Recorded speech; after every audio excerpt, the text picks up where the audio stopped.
And away we go. Welcome to Week in the Speech. I'm Fred Hunt. That's Ted Coley. Ted Coley, I almost didn't recognize you. Holy crap, how long has it been? 3 weeks, maybe? 3 weeks. Has it been? Yes, it's the second longest hiatus of Beacon of Speech.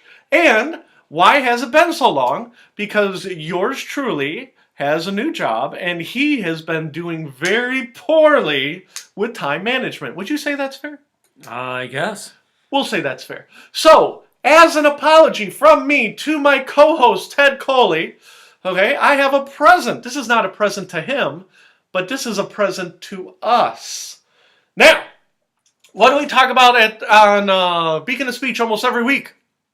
Almost every week? Almost every week, what do we talk about? It's been so long I forgot. Donald Trump. Donald Trump.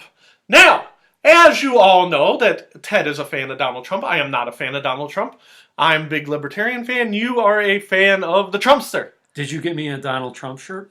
Oh, no, because Donald Trump is not his own man. Did you get me a Make America Great Again? Donald Trump is an evil, evil puppet. I don't really believe that, but that's what we're going for shtick. Is an evil, evil puppet who really, really controls Donald Trump. Who controls him? Yeah, who controls Donald Trump? Da, da, da, da. Oh! Look at this. You like this? I'm going to take off my hat. Putin! I control Donald Trump! I like that. I control you all! I am in control of the world! I didn't take the tag off. You can see my big bald head. You listen to me! He almost looks like the Mike Myers character, you know? Dr. Evil? Yeah. I am the ruler of the world! You know what? It's his facial expression that kind of reminds me of it. Yes. So, this is Beacon of Speech, and we cannot say whatever we want anymore, Ted Coley, because Putin is here. I saw this mask at the Halloween shop, and I had to buy it. Because I'm going to put it, when we're done with our little shtick here, I'm going to put it up on the shelf. Because Putin is always... You know what, Americans? They got this big hard-on for Putin. And all they ever talk about is how Putin runs the whole world. He is everywhere. So are you going to do the whole show like that? I don't know. I think I might. I kind of like it. I'm going to take this down. That's good. You like that? I'm going to put this up here. Putin will look out. We don't have to keep it here forever, but I'll put it here for today. We'll get a kick out of it. Is it coming out? Putin is giving us a wink. See, I should plan this out then. If we put it up here, will it stick? Let's see. We're going to put this here. Nice. You like that? See, Putin's keeping an eye on. He's right in the middle, too. He's right in the shot. He's always got his eye out. Anyhow, so me and Ted, we were talking about the evil business right before we came on air. And I told Ted we only had one topic. And Ted was surprised. Ted's like, I haven't seen you in 3 weeks. Why do you only have one topic? Because it made me so mad. Because less is more. Because less is more. It made me so mad that I just wanted to beat it into the ground for an hour. Okay? This is the one topic, and this is the way the whole world works. And Putin ties into this, okay? Does Putin really control the world? I don't think so. No. You know what Putin does? He has his enemies assassinated, allegedly, and he scares the crap out of people, and he's like a big giant boogeyman, okay? Half the time, he is probably he's laying in his bed of rubles, right? And he's rolling in bed, counting his money, probably banging hot Russian prostitutes that would make me and you like, I wish I was running Russia, right? If you were banging hot Russian prostitutes, would you care about the United States? I would not give a crap. I'd be like, I don't give a fuck what's going on over there. I got these hot Russian prostitutes. I'm laying in a bed of millions of rubles. Now, is Putin married? I think he was. I think he's divorced. But,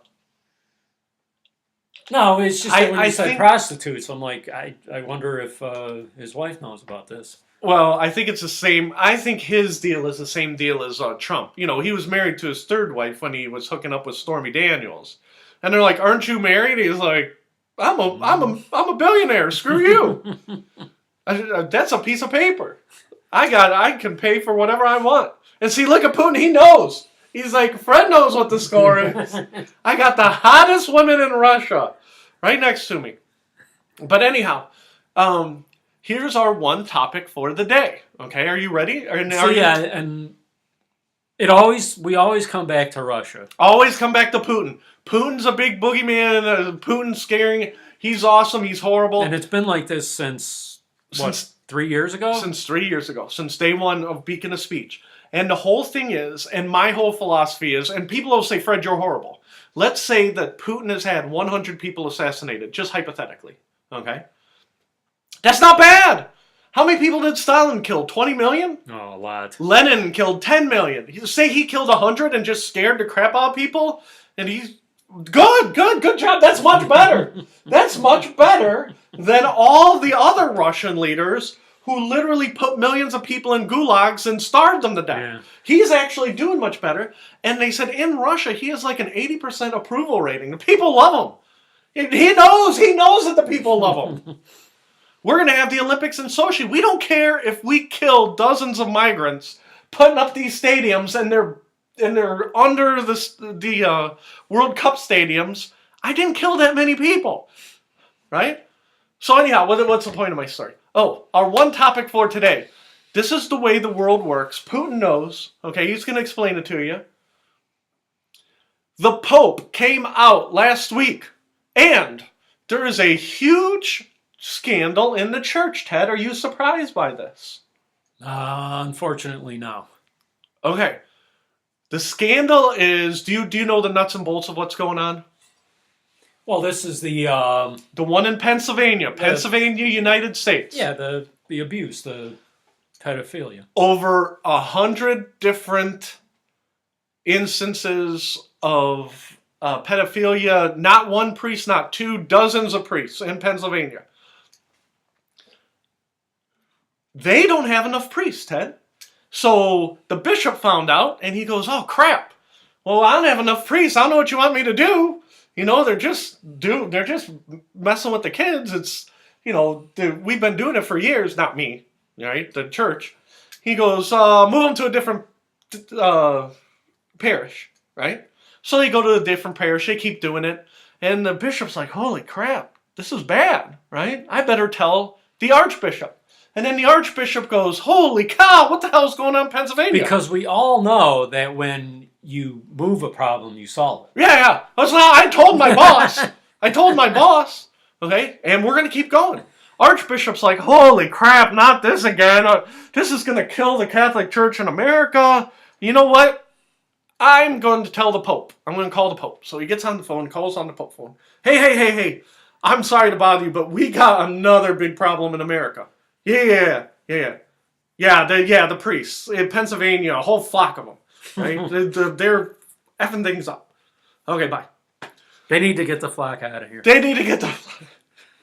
So the Pope is like, "Okay, well, we have a priest shortage, so what are you going to do?" Calls the bishop. Tell him not to abuse those kids anymore. Can they get temps to fill in for priests? do we have priest temps? So anyhow, none of this is in public. The parishes don't know, I don't know, you don't know, the news doesn't know, nobody knows. Run it up the chain of command. Then it hits the newspaper. Boom! Right? We gotta pay these victims millions of dollars. Did you know? And the bishop's like, ask my boss, the archbishop! But did I hear right that all of these cases are from years and years ago, right? No. They're up to within the last couple of years. Oh, these are recent? Some are recent, some are 30 years old. Because they kept shuttling the priests around. And they're like, you have a problem here. And they're like, "Not here, that guy's gone." We got rid of him. Yeah. And most people assume when you say that, they're not a priest anymore. Yeah. No, we got rid of him means we sent him somewhere else. Yeah. It's like, don't you know that? Yeah. No, he's not in jail.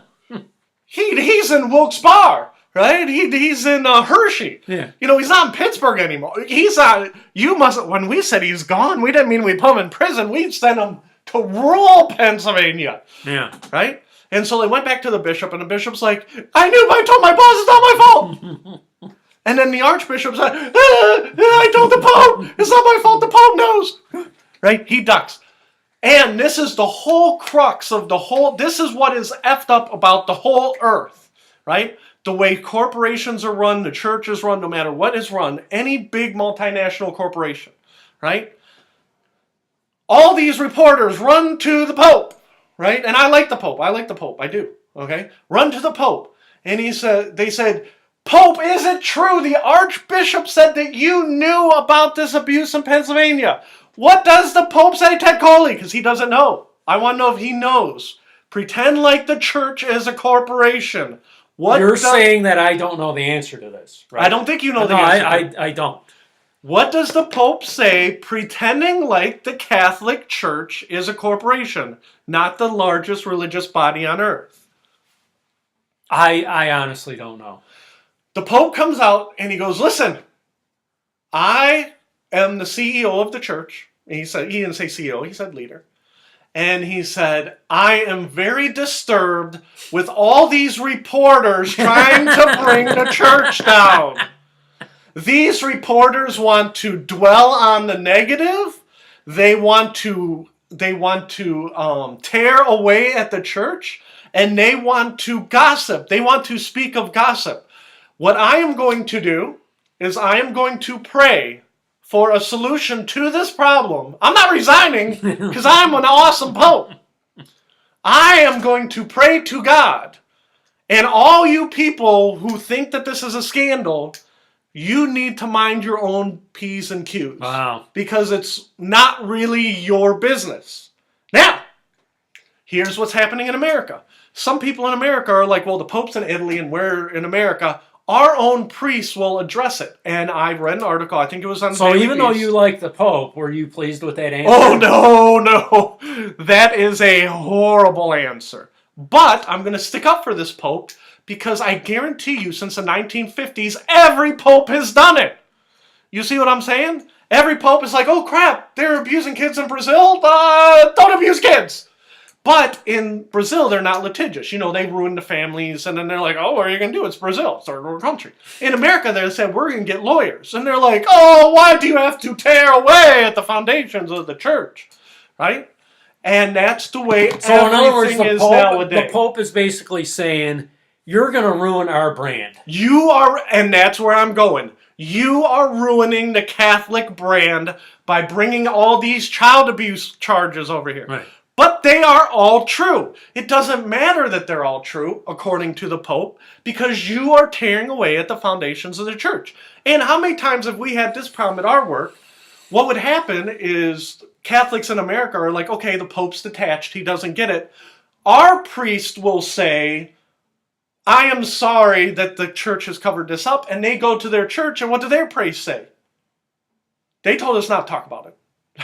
We're not going to say anything that's active litigation, and we're just going to talk about the Book of Thessalonians today. Mm-hmm. We're not going to talk. So the local priests aren't talking about it. Bishops aren't talking about it. The Pope says he's going to pray about it because and the whole thing is the Catholic Church is supposed to be different, okay?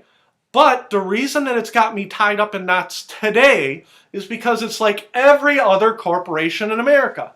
They manage the message. And don't come around here with all these horrible facts like... With your negativity. With your negativity. This is what we portray, to you. And don't bring that other crap around here because we control our message. And all these people are like, what about all these kids you abuse? This has been going on for 20, 30 years. Right? And I keep hearing Catholics in America saying, we are not going to be Catholic anymore. And young Fred... and this is where I want to get into your personal life, okay? When I was a kid, I was a dumb young Catholic, okay? And I remember other teenagers saying, don't go be with that priest alone, okay?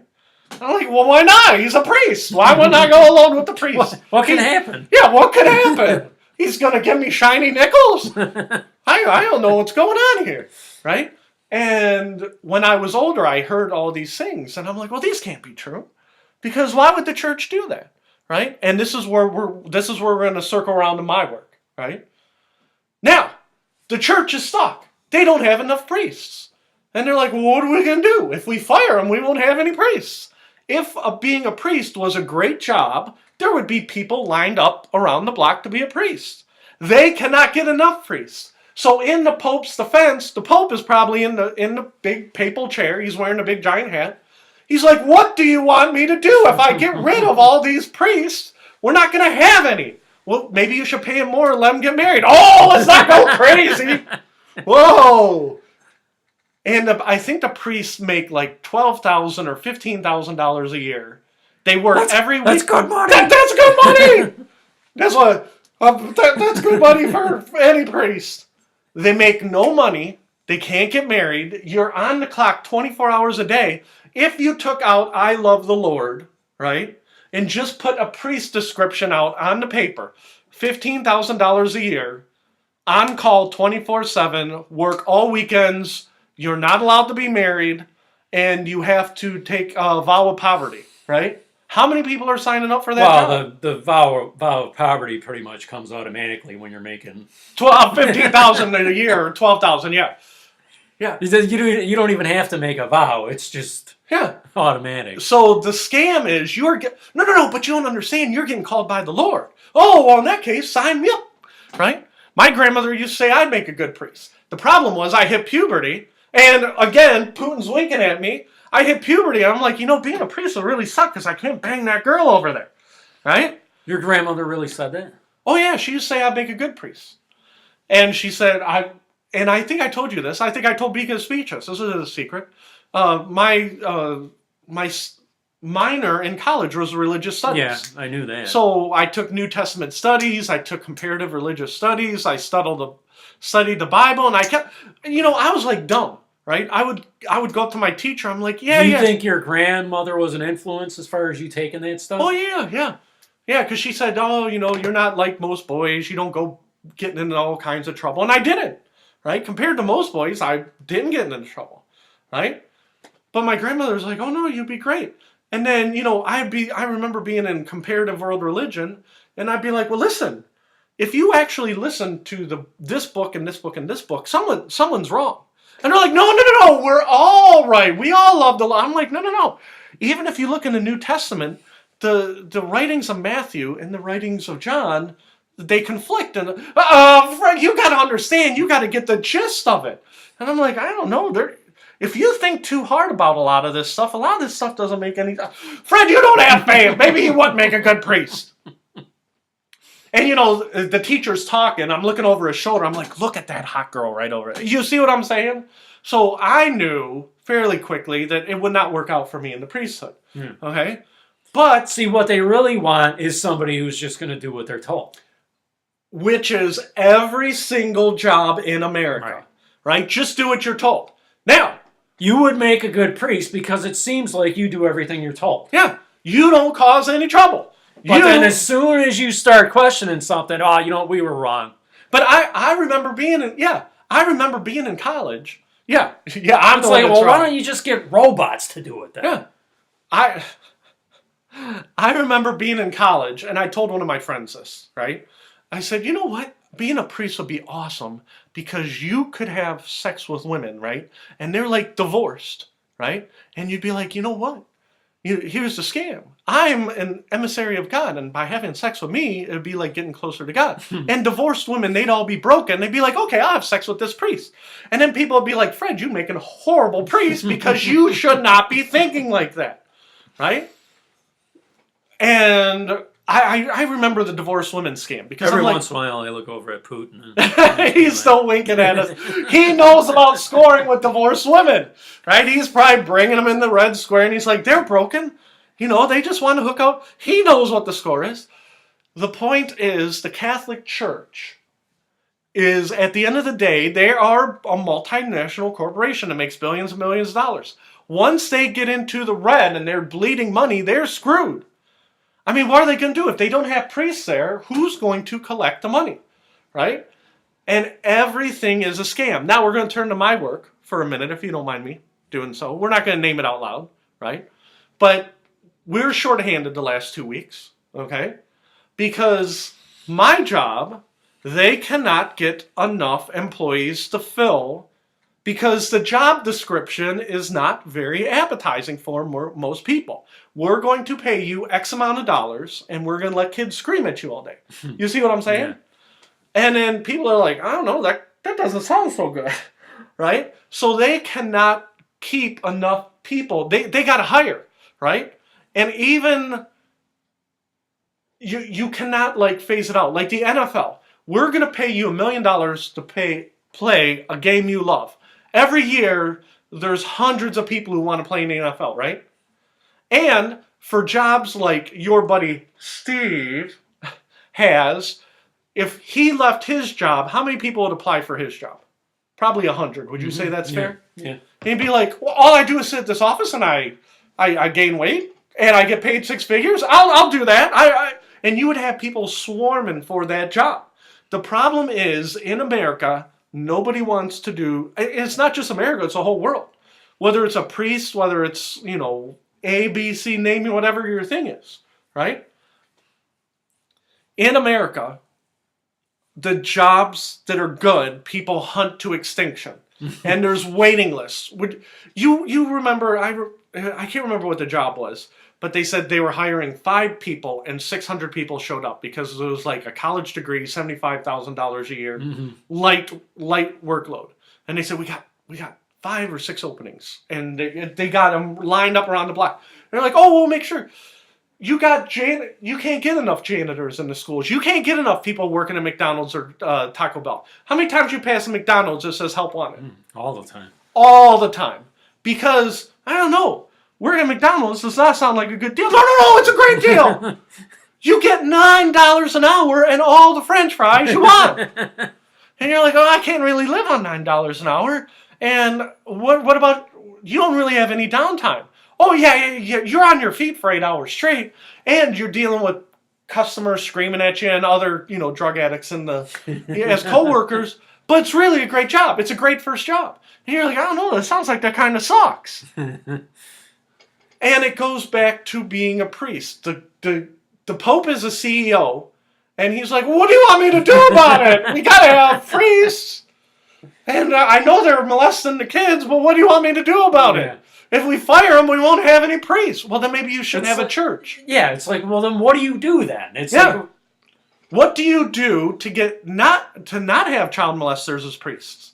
And then again, the Daily Beast, they knocked it out of the park, right? There was a guy, and he was the best priest in the world, and I can't remember where he lived. It was like Arizona or Nevada or something, right?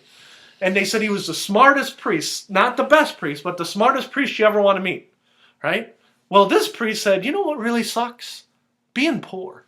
I don't like molesting kids, but I really don't like being poor. And so what he did is he started skimming off the plate. His church would get $25,000 a week, and he would take $5,000, put in his pocket, and put $20,000 there.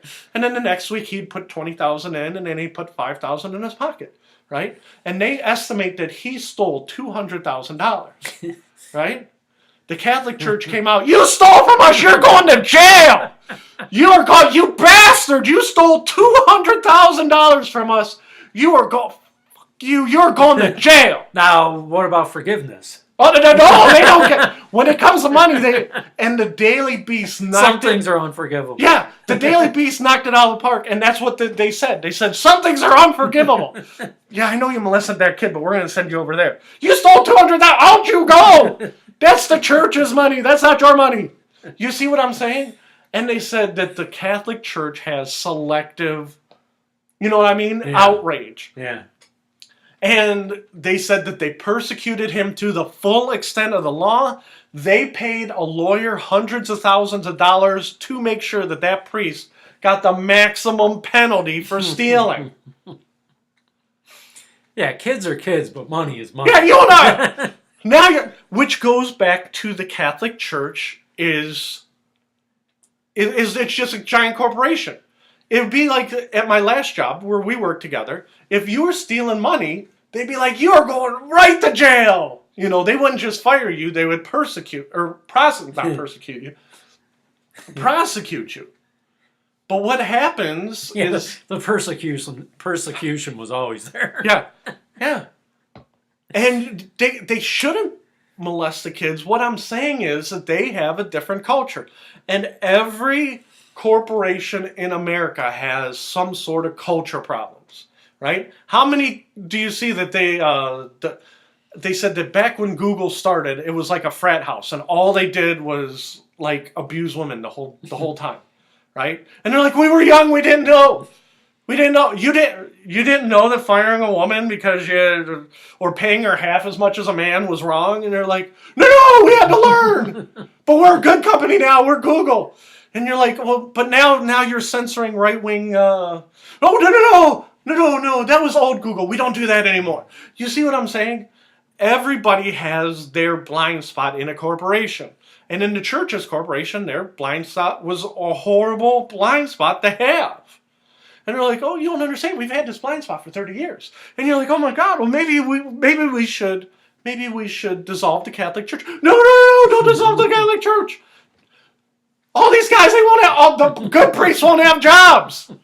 What, do you want them to be Lutherans of frying hell? But that's the whole thing. And Ted, everything in this world today is a giant corporation. Yeah. And everybody at the top, it's everything, and I said it in my book, American Suicide, everything is a giant pyramid scheme. Yeah, I mean... The rules are for the people at the bottom. The people at the top, they count their money, and unless they created the job themselves, like, let's say Mark Cuban. Mark Cuban built that company, hands, feet. And if he's on top and he's like, I built this company from top, I'm going to take every red cent I can. This is my company. I even respect that to an extent. You see what I'm saying? But other people are like, oh, I got hired into this company and I'm going to screw you guys so I can make 6 figures. You see what I'm saying? And the Pope, the most offensive thing I have heard in a long time is, listen, leave me alone, I'm going to pray. Because now the whole scam is, well, now it's in God's hands.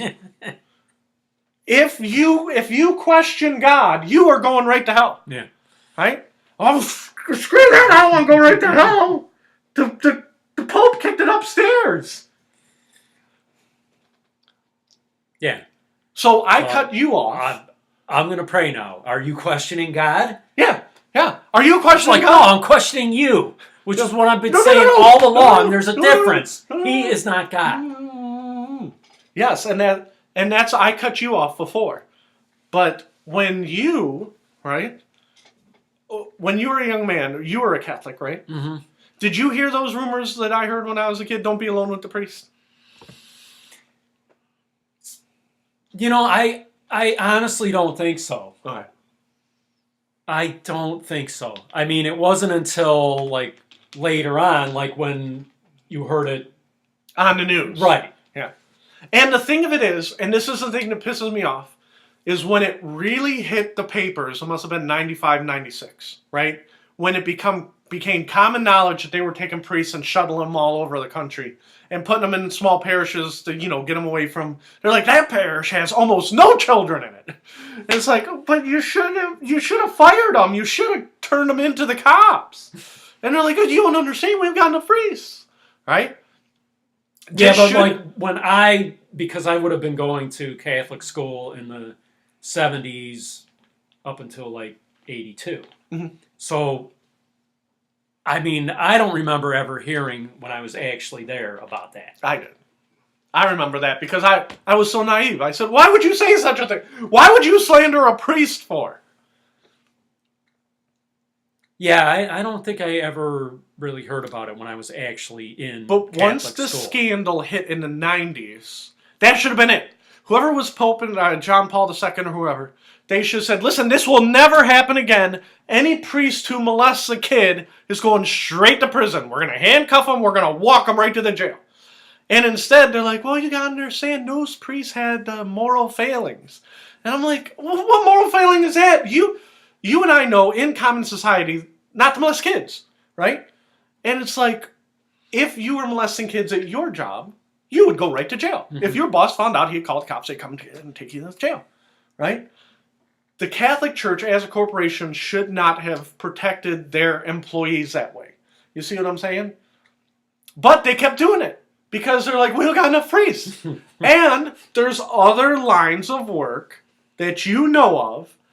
We do not have enough of ex-employees, right? And I think the statute of limitations are up. And I just used this analogy this week at my work, right? I remember being a manager at Taco Bell, okay? And I got it in my ear that somebody might be selling drugs through the drive-thru. Is that shocking? Right? And I'm like, in my head, he was a closer. And in my head, I did not have proof, but I had heard rumors, right? And I said, in my head, I have two decisions to make. I can either go like this and pretend like I don't see anything, right? Or I can say, are you selling drugs in my drive-thru? You're fired. Out you go. And then you know what would happen as soon as I fired that kid? You know who's running the drive-thru? You. Me. And you know who's making the food because I fired the drive-thru guy? You. Me. So I never had enough employees at Taco Bell, and you only fired the worst of the worst, right? Now, you should... So you didn't do anything then? With those two? Yeah. Do you really want to hear the story on the air? I'll tell you a good story. You want to hear a good story? Yeah. Okay. Had these two, okay? When you say these two, what two? John and Rich. The statute of limitations up. They're not watching Peak in the Speech. Their name was John and Rich. Statute of limitations. And let's be very clear, okay? I am white. You can see that, right? John and Rich were white also, okay? But they wanted to be gangsters because they loved gangster rap, okay? Now, back in the 90s, what did you call a white person who liked gangster rap but wore gold chains and don't answer on the air, answer in your head. I know. Right? You know what it is. So one would help make food with me. It was just three of us closing, right? And one would make food with me and the other one was working the drive-thru. And they would come in and around 10 o'clock at night, they would say weird things to me. They'd be like, Fred, we want to go home, so go ahead and start working in the back. I'd be like, are you guys tricking me? Are you guys doing bad stuff up here? They're like, Fred, we love you. You are our favorite manager. Okay, John and Rich. So they were telling you to go work in back, what, to make the closing process faster? Go get stuff done? Yeah, go wash dishes. I'm the manager, remember. Go wash dishes, go count money, take about a half an hour. Because, in other words, their thing was, we want to get out of here. We want to get out of here. And I'm like, you know what? They aren't that good of workers where they really want to get out of here. They don't have anywhere to go, right? And so I would go in the back and I would count money and I'd be like, you know what? I wish all my workers would be like, they care about me and care about getting out of here, right? And then one of my employees goes, just so you know, when you go in the back, they sell drugs. I'm like, what? John and Rich? Shut up. Not them. Not John and Rich. They're good guys. They're good guys.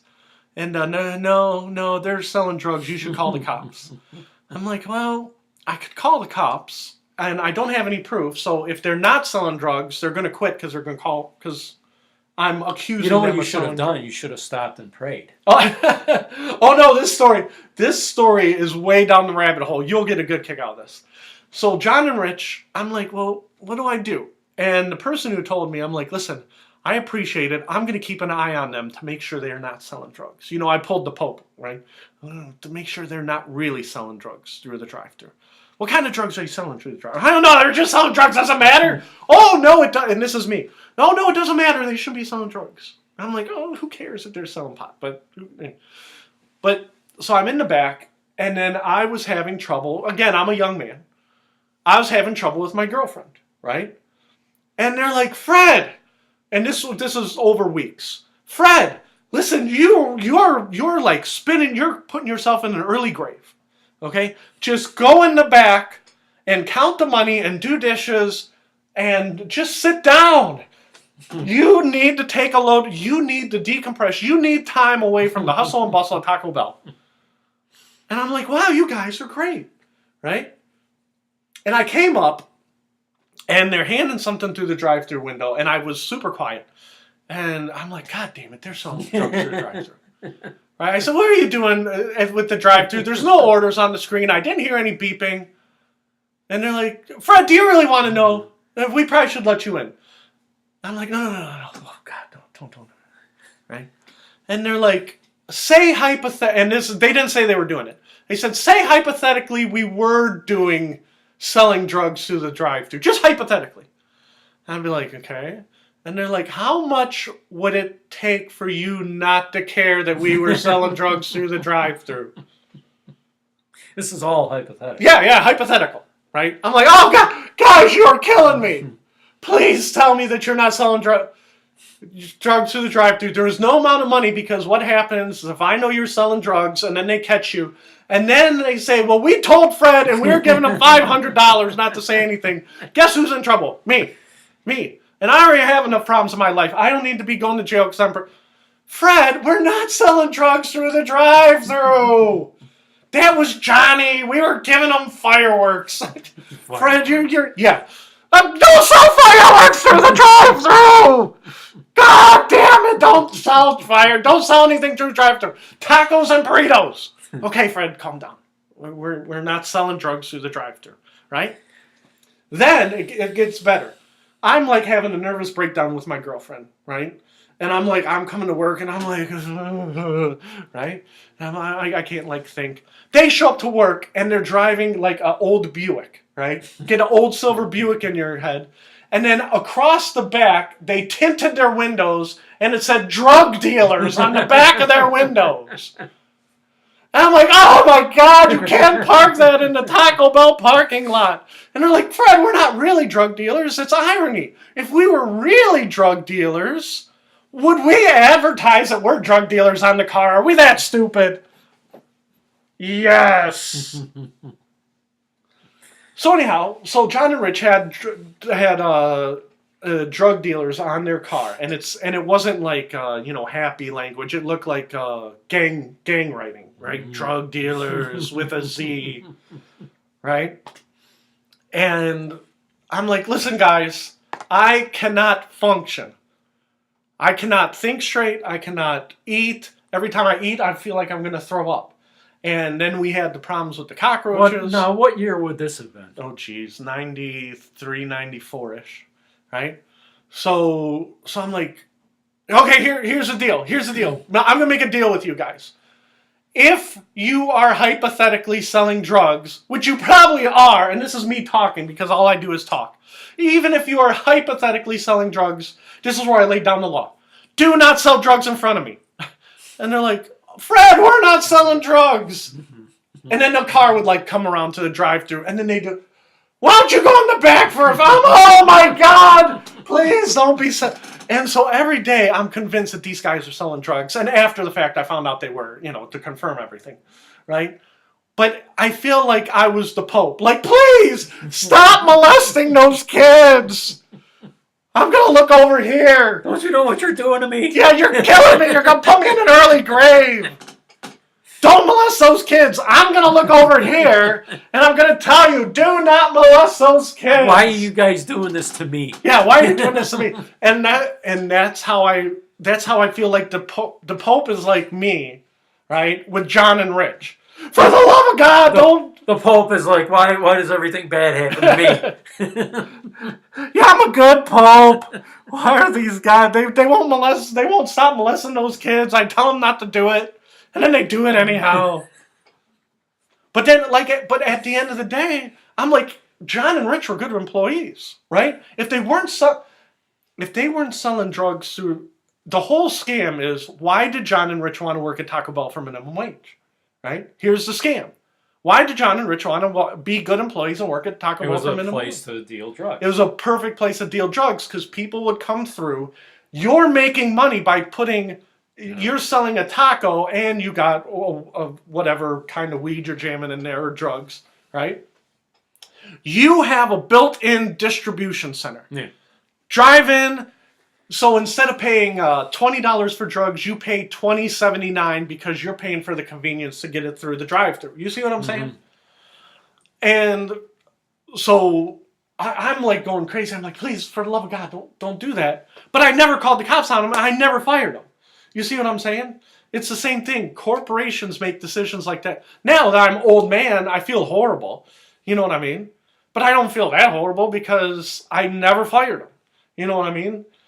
And they probably, sold lots of drugs through the drive-thru when I was in charge.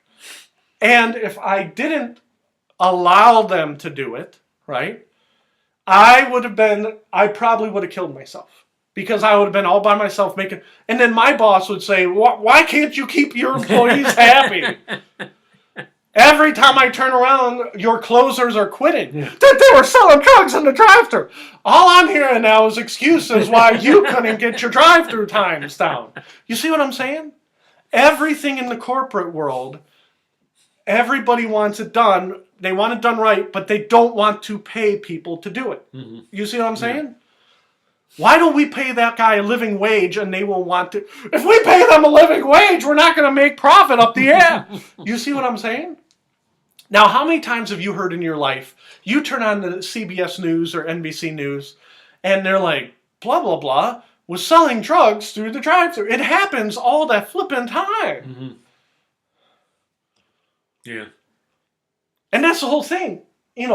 I'm sorry to go back to the Pope, but every corporation in America. How did this happen? You remember Enron? Well, do you ever hear the argument of, well, maybe we should pay like congressmen and senators more, that way you'll get better people? Yeah. It's like, well, then why isn't that true of every other? Why is that argument never made for other jobs? Yeah. And the whole thing is, the people making tacos, we'll use Taco Bell because, that was a long time ago. Why don't you pay your guys $15 an hour? Okay? It's not my decision. Say I'm running the Taco Bell again. I'm in charge. Okay? Fred, pay your guys $15 an hour. I would love to. Okay? I'm going to pay them right now. Okay? As soon as I say I'm going to pay you $15 an hour, what's that noise? What's that noise? Here, the district manager would be screeching his tires. God damn it, Fred Hunt! If you pay him $15 an hour, he's going to want $15 an hour. Next thing you know, I'm not getting my bonus. You tell that kid he's making $9 an hour. And then I'd be like, well, no. I'm going to pay him $15 an hour. If you want, you can fire me. He'd be like, how about this, Fred? I am going to fire you, and then I'm going to pay your replacement $2,000 less than what you were making. Mm-hmm. And I'd be like, oh, crap. Okay, I'm not going to pay that guy $15 an hour. Okay. So you're always threatened with termination. You see what I'm saying? So once you're in the middle, you're getting screwed from the top, you're getting screwed from the bottom. Right? Yeah. Yeah. So people who, I feel for middle managers because you're screwed. If you ever take a stand, they are like, well, if you don't like it, we're going to replace you with somebody under you who wants the promotion to make more money. So basically, if you don't get to the top, you're screwed to one degree or another. Yeah. Yeah. And there's independent contractors all the time. And what's the old saying? If you're not the lead dog, the view's always the same. You're always looking at the ass of the other dog. Yeah, yeah. Oh, that reminds me. I should talk about this off the air, but we're going to talk about it on air.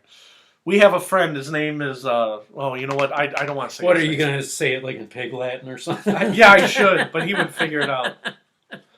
That friend right there. You see that friend? Wait a minute.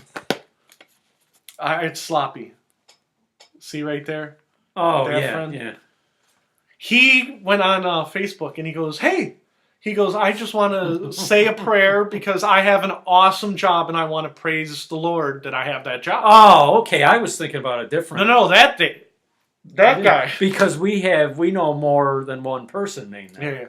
So he said he wanted to praise the Lord and thank him for the job. Do you know what the job is? Was this recently? Yeah, just this week.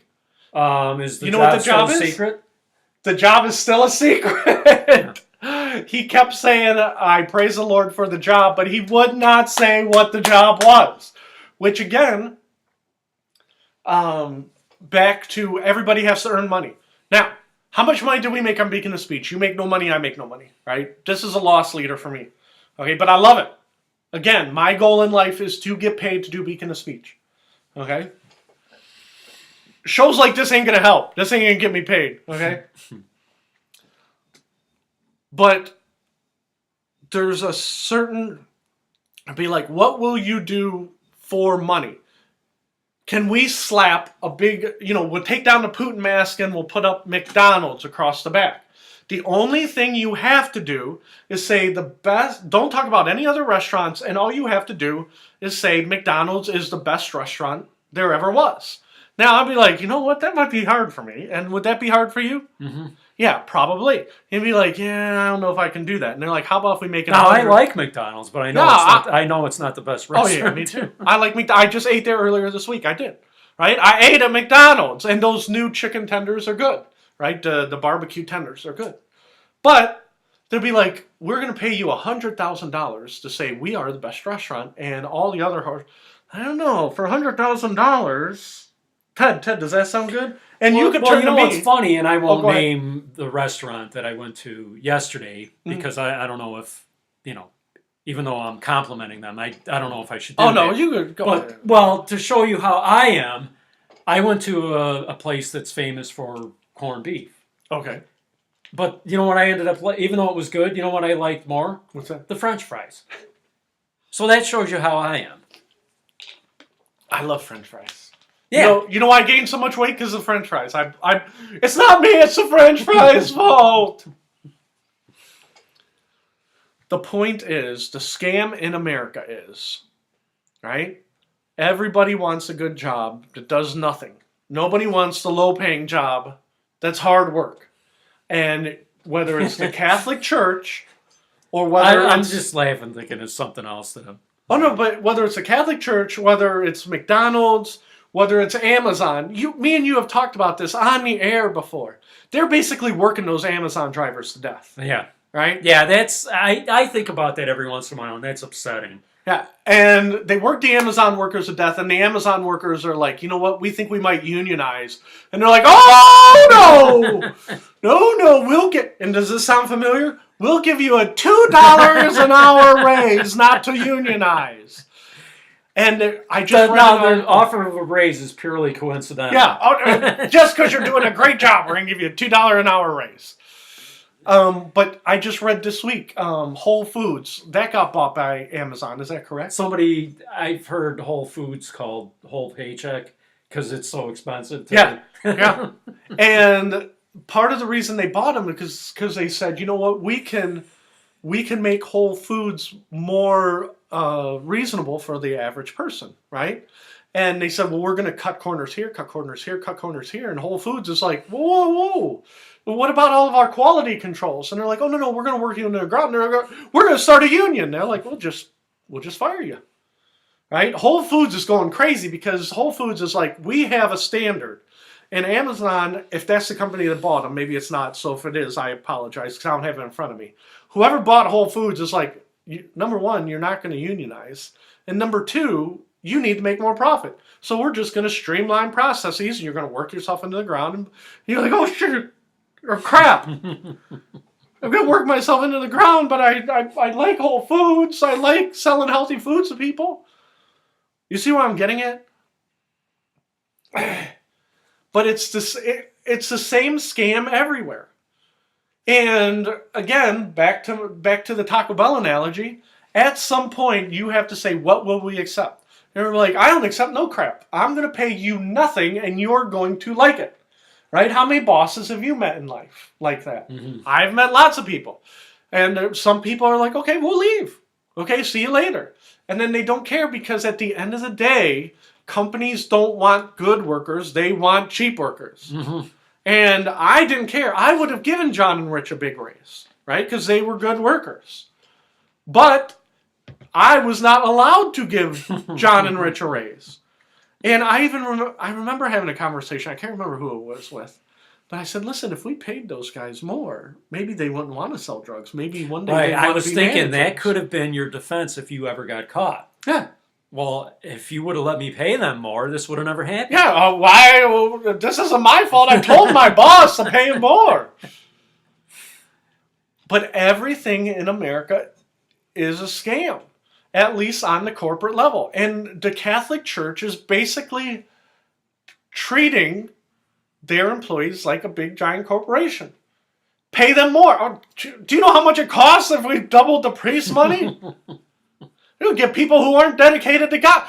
People who molest kids are not dedicated to God. They're using the scam of the priesthood to molest kids. Yeah. See, Putin knows the score. Putin knows the way the world is run. Yeah, I think that has to be a fixture there. That's Putin's found a new home. Yeah, Putin knows what's going on. He's looking over my shoulder. Putin found a new home at Beacon of Speech. Well, we gotta wait for the day when he's frowning. You know, because we've talked about Putin a lot. Like I said, the whole Catholic Church thing, from top to bottom, is very upsetting for a Catholic. For non-Catholics, it's got to be even more upsetting because they're like, what kind of scam are they? Like, whenever I hear about Scientology, I'm not a Scientologist, right? But every time I read about Scientology or see this or that, I'm like, this Scientology is a scam, right? If you're Middle Eastern, say you're from... better watch, you're going to get Tom Cruise over here. Yeah. Say you're from Yemen, right? And they're like, oh, the Catholics, they molest the priests. What kind of scam is that? You know, so we do not molest the children here. You know, we have civil war with 4 different factions, but we do not molest the children. We kill our enemies and we slice their throats in the night, but we do not touch the children. Okay, well, that's great. I'm glad that Allah's happy that you didn't molest children, but you sliced your enemies' throats in the night. And that's everybody's line seems to be in a different spot. Right. You know? And that's the whole thing. And it's such a big blind spot. You know what I mean? You would have think they would have clamped down on it. And we'll go back to the Taco Bell analogy, okay? Right now, if we went right now, we're gonna do we're gonna leave free speech behind, me and you. We're gonna become investigative reporters, right? I'm gonna take $50. I'm gonna go to 10 Taco Bells around our house, right here, right where we live, in not where I live, where you live in Garfield Heights. Go up to Taco Bell at midnight, and I'm gonna go to the drive-thru person. I say, I'm gonna give you $50. How much weed do you have? Okay, I guarantee you that one of those 10 Taco Bells will say, how much weed how much money you got? You got $50. Okay. Wait 1 second. We have a taco with extra lettuce at the drive-thru. And then somebody will run through and they'll be like, hey, who's got the extra lettuce order? That'd be me. How much extra lettuce do you want on your taco? And I'll be like, I want $50 worth of extra lettuce. Holy crap! Here we go. I guarantee you, because John and Rich were smart. They were smart guys. They turned the capitalist way. They're like, how can we make the most money we can? We need a drive-thru. Well, we can't build a drive-thru on the side of the house. The cops will notice. We need to get a shitty job where we could just sell drugs through the drive-thru. It'd be like CVS, right? We're like ghetto CVS is what we are, right? He'd be like, Fred doesn't care. Fred does care. Fred doesn't. Ignore Fred. Fred's having a nervous breakdown in the back. Okay, he's not well. Okay, so they were acting like they were concerned about you. Yeah, they were my best friends. Fred, you don't understand. We don't want to sell drugs through the drive-thru, which we aren't. You know, and they're shooing their friend away behind the drive-thru window, right? Go, sit down. Just calm down for 15 minutes. I can't calm down. World's crashing down. Fred, go in the bath. Just chill out. Everything will be fine. Wash some dishes. Turn on the music. Turn on some music. You won't hear anything that's going on up front. And you'll be fine. And they were so nice to me all the time. They were like my best friends. And that's when they're like, you know. There's something that is kind of endearing about people like that. You know? Yeah, well, Fred, we only care about you. You know what? Nobody else cares about me. I'm pretty sure my girlfriend's sleeping with 4 different guys. Fred, we would never sleep. Oh, that's your girlfriend's over there? Oh, Fred, she's sleeping with 4 different guys. You probably want to take a break. Oh. So, again. Is that part of it true? Are you like making Oh, no. John, that was true, too. It was too true. That was too true. No, because no, it would have been 94, 95. Because what was happening is I went to grad school, and I was dating this girl, and I don't care if she sues me; she can sue me. Her name was Melissa, and you'll get kicked out of this. I was working at my Taco Bell, and I would close my Taco Bell with John and Rich, right? And then she would call me, and she'd be like, "Fred," I'd be like, "Hey, how you doing, Melissa?" And she'd be like, "Can you help me close my Taco Bell? I don't have any closers," right? Because she didn't put up with no crap, right? "Can you help me close my Taco Bell?" I said, "Yeah, I'll come help you close." So I would work till 2 a.m, and then I would drive 5 minutes on the road and help her close her Taco Bell. And of course, I would get paid, but I did it to help her because she was my girlfriend, right? And then before I went to Minnesota, right? I said, "Melissa, I love you, right? But I haven't known you long enough to get married to you, but you should come to Minnesota. We'll have a great time together, and we'll make tacos, and I'll go to grad school. We'll live happily ever after." She's like, "Oh, no, no." I said, "Oh, okay, well, that's fine." She goes, "No, it's not you. It's, I love my family, and I would miss you don't understand, I love my family more than anything, right? So I love you too, but I can't go because my family, but if you go, I'll think about it, right?" "Oh, well, that's great, because I'm stupid, right?" And John and Rich are like, "Oh, no, she's cheating on you. She's cheating on you." I'm like, "Oh, John and Rich, you bastards," right? And so what had happened, it was getting closer and closer, and somebody told me that she was going to ask for money. She was going to ask for a large sum of money so I could give her the money, and then she would come up to Minnesota with me after the fact, after I left. You see what I'm saying? So she was going to ask you for money? Yeah. So she can rent a car and get, a couple grand just to get her from Ohio to Minnesota. And of course, she would have never gotten there. Right. And so what had happened is, I'm like, "Oh, well, we'll talk about it later. I got to close like the next 8 nights in a row, but we'll talk about it, right?" And then her boss, who was my friend, and I used to help him out just because I bought into the we're all on the same team. He'd be like, "Hey, Fred, come here. And he goes, "You know your girlfriend, right?" I said, "Yeah, she's awesome." He goes, "She's a whore." And I said, "You're funny. You're a funny guy." And he goes, No, she's a whore." And I said, "Well, how do you know? Did you sleep with her?" And he goes, "Oh, no. He goes, "I'm as gay as the day is long." He goes, "If you pull down your pants, I will F you right in the ass right now." Right? I said, "Well, no thanks. No thanks, but thanks for the offer. Thanks for looking out." Right? He was very gay, and I knew he was, but I didn't know if he was like bisexual. You know what I mean? Yeah.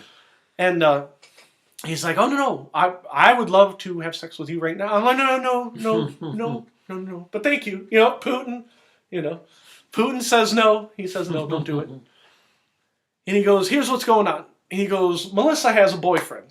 I said, "Yeah, me." "Oh, no. He goes, "Melissa has a boyfriend, and he is in prison. He's in prison for 3 years. So she made a promise to him that she would wait. But she is a whore, and she cannot wait while her boyfriend's in prison. So she's telling her boyfriend that she's waiting. So she's not having sex with him, but he's in jail." I said, "Well, thanks for the heads up, but I'm her boyfriend now because he's in jail, and forget him." He goes, "Oh, Fred, you don't want to mess with him. He'll rip you in half, right? You're way out of your league." And he goes, "And her friend Steve," or whatever his name was. I don't remember what his name was. I said, "Yeah, I know Steve." He goes, he's having sex with Melissa like nonstop. Like every time you turn your head, he's like in the field, in the car, and her parents are in the shower, and basically she hates him, but he's got a big male organ. So she hates him, but she is basically playing you, so you will give her money And this guy is having sex with her, and as soon as her boyfriend gets out of prison, you both are out of the picture. And then I was very upset, and I'm like, oh, why would you lie to me? And he didn't. Everything he told me was the God honest truth. And I broke up with her, and she's like, oh, I was going to come to Minnesota too. If you give me money, I'll still come to Minnesota. I'm like, no, too late. Right? So that's what was going on when I was at Taco Bell. So that was the drama that was going on. And then, John and Rich are playing me. And again, I'm making a very long story short. And John and Rich are like, Fred, we're your friends. And I'm like, you're my only friends, John and Rich. Everybody else hates me. My girlfriend's a tramp. I'm sleeping around the whole town. Yeah, Ted's getting a good laugh at my expense. But again, it goes back to, well, why did you help that other Taco Bell? Well, because my girlfriend was over there. How long were you with her? 4 or 6 months, something like that. It wasn't a long time. It was like 6 months. But I knew I was going to grad school. You know what I mean? Because at some point, I was like, I can't stay at Taco Bell. This place sucks. I'm going to have an ulcer. I'm going to have a bleeding ulcer at 30, which I almost did. Right? And I'm not going to get anywhere in life. Because the only way you get ahead at Taco Bell is to screw those people and pay them no money. And then you have to look at them and say, listen, it is awesome to make no money while I make my bonus. Mm-hmm. It's just awesome. Right? So I had trouble with that. That's just me. That just shows that I'm weak. Well, it does. And in the business world, when me and you work together, right? You already know the story of Fred. You witnessed it firsthand, right? So you could see the story of what happened at Taco Bell, and you could, in your head, you'd be like, that's funny, because I see Fred doing that. So, my hat's all crooked. I look all deranged, like I'm back at Taco Bell. My hat's on backwards. I got my manager shirt on. My tie's all askew, and I'm like, ah! So as you were telling the story, you were transforming back into... Oh, old Fred. I am a lot calmer than I used to be, which is scary, right? Now I'm, chilled out and happily married, and I'm in a much better place. Putin knows the score. So the whole point of my whole story is, I could tell you stories about young Fred being naive. I know that's my eye hole, so I can see you. Oh, okay. Here, I'll put it back on. I can tell you about bad things, not that Fred did, but how naive he was. This is like our OJ mask. Yeah, we got an OJ mask. And it's the same thing with Putin. It'd be like, I know Putin killed some people, allegedly. Or wait, we'll pretend like we're on PTI. I killed some people. I might have killed a few people I shouldn't have killed. But screw you, I'm better than Stalin. The people love me. I could kill another couple dozen. I could send over some polonium and I'd give it to Ted Coley and he could overdose on the air and you would still love me. Because I'm Putin. We had the Olympics and the World Cup. Screw you. Screw you, America. I'm going to keep messing up your elections. I'm going to be president for life. Suck it. I like this mask. I'm going to wear it. Maybe I'll wear it every episode and I'll just turn into a megalomaniac. You should wear it to work. At my work, it would be funny because I would wear this to work. And you know what would probably happen? They'd probably be like, we do not approve you wearing the Putin mask, but we do not have anybody to replace you with. So we're going to let you wear the Putin mask, but we're going to put it on record that we do not approve of you wearing the Putin mask in case somebody sues us. What would happen if you wore the Putin mask to work? What would your fat boss say? You know what your fat boss would say? He'd be like, don't wear that in here. Trump's a great man. You like it? Yeah, I like that mask. It was $10. It was $10 at, where did I get it from? I want to say Halloween Town or something. You know, because what I should have done is I should have bought this for me, and then I should have bought a Trump mask for you. And the funniest thing in the whole world, Ted, is they can say this is a Putin mask, because what's Putin going to do? Sue, right? He can't sue an American court. But they have Trump masks And instead of saying Trump mask, it says candidate mask. Because Trump has a copyright on his name. If they use the copyright, they have to pay Trump for the mask. Wow. So, like I said, it's a real scam. See, he is a good businessman. And that's the whole thing. Good businessmen get ahead by tricking other people. Oh, I got the price tag on here. Does it say Putin? Let's look. Does it say Putin? Look, it doesn't say Putin, so it doesn't. I was wrong. Giant Russian figurehead. That's funny. That's awesome. Yeah. So, no, but so, I almost said dad. I'm not your dad. I am, I am questioning capitalism today. And don't get me wrong. I'm not saying capitalism is horrible and we should be socialists. That's not what I'm saying at all. I'm just saying that all capitalists take advantage of the system. Mm-hmm. Somebody is getting screwed, so they get ahead, right? It's like the definition of capitalism. Yeah. But they all say we're all on the same team. From the top to the bottom, we're all on the same team until we fire you, and then you're not on the team anymore. Well, Fred, it's just like in high school when you get cut from the team. No, it's not exactly like getting cut from the high school team. No, I was laughing, thinking earlier how, I went to that corned beef place, and the thing I liked the most was the French fries. Uh-huh. It made me think of, like, when Trump got elected, they were talking to somebody, and I guess every president has, like, a snack that they really like. Yeah. And I think they said Obama's was like, I don't know, pistachios or something. Yeah. And they said Trump's was Doritos. I mean, even that is funny. Everything he does is funny. Yeah. Because it's such a common, ordinary thing. But I can relate to that. It's just another thing that I love about him. That's the thing about Trump, is that Trump is just a big capitalist. And I think that all these scandals and all the stuff with Trump, it's really diverting from things that are really going on in America. All Trump is a businessman, right?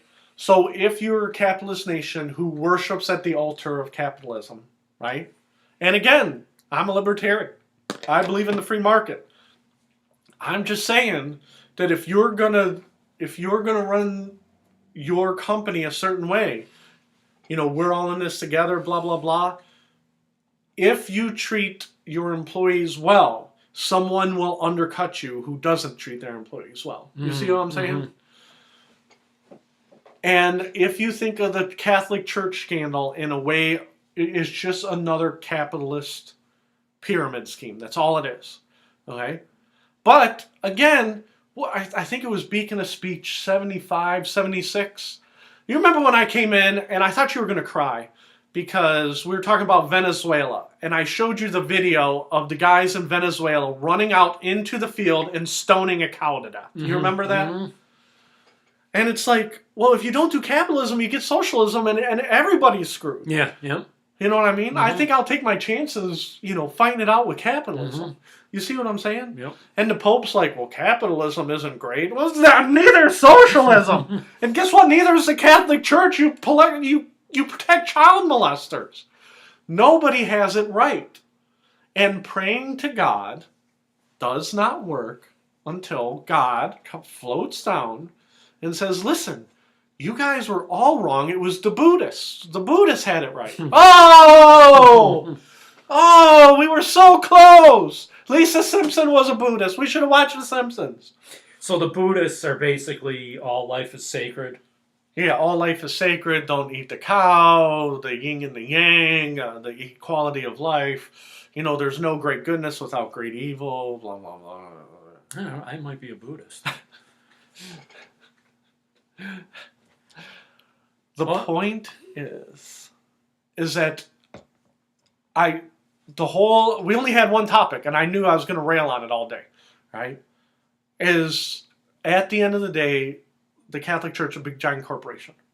That's my whole point. I say it over and over, and then I tell stories about my sad young adulthood and but it just keeps circling around. I can tell you stories about corporations, this and that. That guy screwed, that guy wins.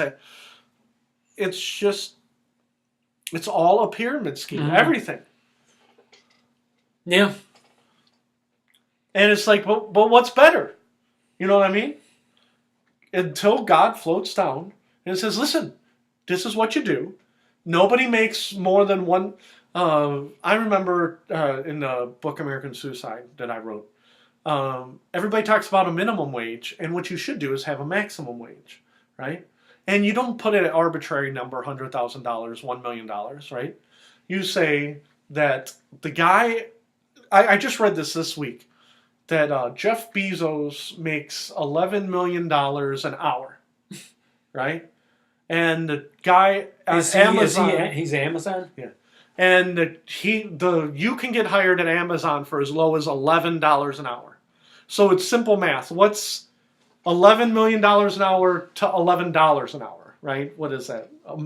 It's not 1,000,000 times more. It's like 100,000 times more.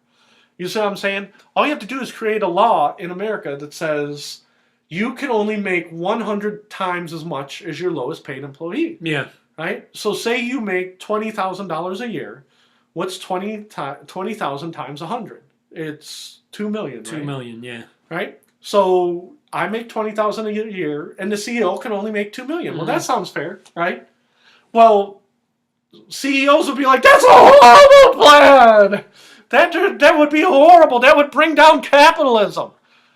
Well, I almost think I don't know, maybe 40 or 50 years ago, it probably was like that. Right. Oh, and it was.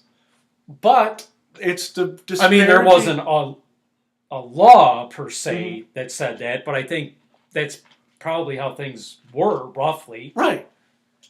So you could make a law like that, but the rich would go crazy. They're like, you're trying to cap our salaries. Yeah. Well, my salary is capped by my contract that you give me. That's different. You're an employee.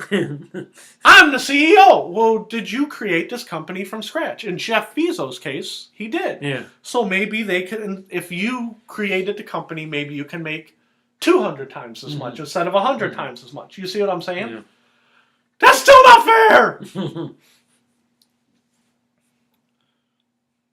Yeah. There's every problem has a solution. It's just how much does it cost? How much do you want to make that solution possible?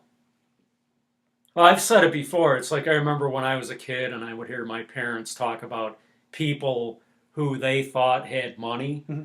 And it's like, I tell my mom, the people who you thought had money back then, they had like maybe 10 grand more than you. Yeah. It's like the people who have more money than you now, it's astronomical. Mm-hmm. Yeah. How much do you think the Pope makes in a year? Do you know the answer to this? Nope. I don't know. I have no idea. I have no idea. The Catholic Church had to pay out hundreds of millions of dollars in child abuse charges. I remember back in the 90s. And they said was it that long ago? Was that when that scandal hit in the the 90s? first one hit in the 90s, and then there was one in the 2000s. I went and Googled Catholic Church sex abuse scandal, and literally there were hundreds of examples. Literally hundreds. I'm not exaggerating. It's not like 3 or 4, right? This has been going on and on and on and on and on, right? And the whole thing is, at this point, they are right on the edge of maybe we should dissolve the Catholic Church. Some other church will come up in its place, and people can join that church, right? But if you're going to keep protecting child molesters and then say, well, we're going to pray about it, let's not talk about it, you're no better than Scientology. That's all there is to it. Yeah. Yeah. Aren't you glad I bummed you out this week on Speaking of Speech? That's just incredible. But again, back to the story of Melissa, right? I was a sucker, right? I'm like, oh no, Melissa wouldn't lie to me, right? Why would Melissa lie? She's my girlfriend. She wouldn't do all that. She wouldn't want to take my money and, not come to Minnesota, right? It's the same thing with the Catholic Church. They're like, oh, the followers won't be upset. There's only one God. They're not going to leave the Catholic Church. Where are they going to go? Where are they going to go? What are they going to do? We're the only game in town. You think they're going to become Methodists or Presbyterians? Oh, huh. Yeah, we already scared the crap out of them. They're not going to question us. Yeah, if you become a Presbyterian, you're going to hell. Oh crap! I'm going to stay a Catholic. I don't want to go to hell. So all I'm saying is, Jason used to say this all the time at our old work. He used to say, you cannot get taken advantage of unless you allow people to take advantage of you. Which is funny coming from him. Right? It was like he's testing the waters. And it's like, oh yeah, Jason, you're right. You're like, I don't like the way Fred said he's right. Maybe we shouldn't keep Fred around. Yeah, because you know him. You know how funny that statement is. So, in other words, that's the old you did it to yourself. Yeah. If you didn't like us not giving you a pay raise, then I don't know what to tell you. There's the door, and, go across the street. You did it to yourself. Yeah. Yeah, I ripped you off, but you let it happen. Yeah, you let me rip you off. And you should have known better because you're an adult. Yeah, he shouldn't have known better not to do it. Yeah. So again, that's capitalism. It's every walk of life. If we pulled in guests from off the street, hey, tell the time you got ripped off. And you're like, oh my God, when I was at blah, blah, blah. And they would tell you the story. Tell me the time you were ripped off at work. Oh, they passed me over for promotion, blah, blah, blah, blah, blah. And like I said, I go to work every day now. And I tell them every day, I'm very grateful to have this job. Thank you for hiring me. And they've been very cool with me, right? I'm just saying that in the back of my head, I know that there's not a long line of people to take my place. You know what I mean?